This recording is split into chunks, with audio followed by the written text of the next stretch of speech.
Welcome to Profile ID 2011 Census Update.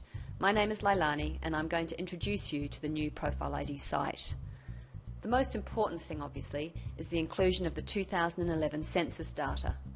But you'll immediately notice that we haven't just added the data to the existing Profile ID website, we've built a whole new site with a whole host of new features based on our clients' feedback. So let's start with the home page. The first thing you'll notice is that we've put a map directly on the home page so that people coming to the site for the first time know where the local government area is and how it's broken down into smaller areas for analysis. There are also key statistics and news directly on the home page. On the left-hand side, you'll recognise the familiar menus, but there are some changes and I'll take you through those. For example, we've changed key statistics to population highlights. So here we have all of the headline numbers that enable you to place your city in the context of the capital city or the region, the state and Australia. In the other menus, there have been some additions. So for example, under what is the population, instead of just one way of looking at age structure, we now include 5-year age groups and single year of age for more detailed analysis. Under who are we also include ancestry along with the other ethnicity measures. Under what do we do, in the income section, we include something called equivalised household income, which enables you to compare incomes without a household size bias. And under how do we live, we've expanded the households category to include an analysis of households with children by life stage and households without children by life stage, as well as a more detailed analysis of dwelling types by including the number of bedrooms. Let's go and have a look at a typical page.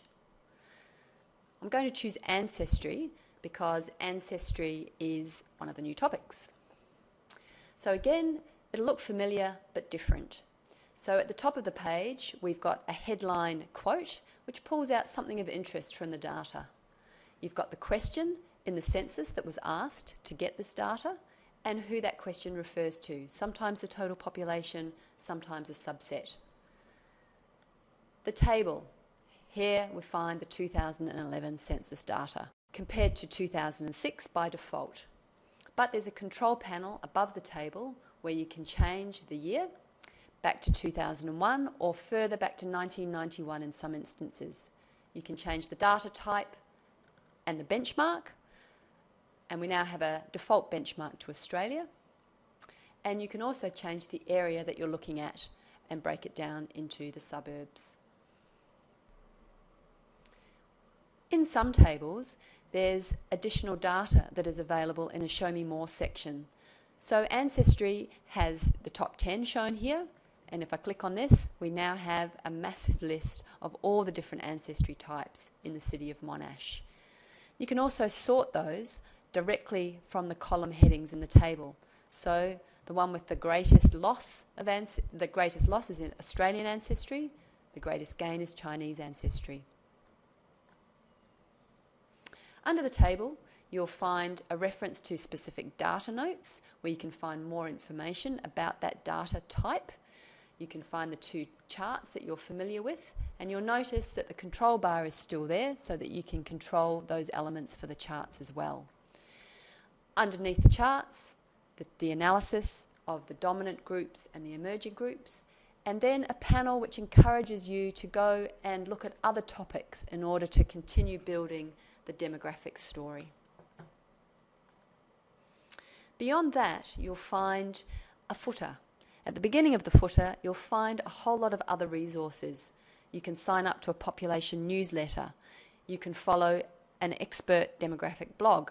You can access training videos, follow demographic information on Twitter, and access a demographic resource centre for the whole of Australia. You can also access a site map at the bottom of every page, and from here you can navigate to any other place within the profile, including to any topic or to any area. There's another way of navigating as well, which is through a search. So we could search for income, for example.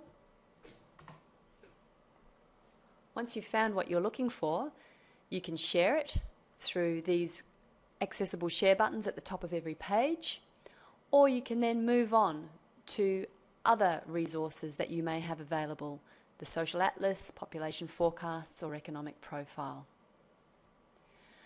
So that's a quick introduction to the changes that we've made to Profile ID. But the most important thing, as I said, is the 2011 census data, and I hope you enjoy exploring it for your area.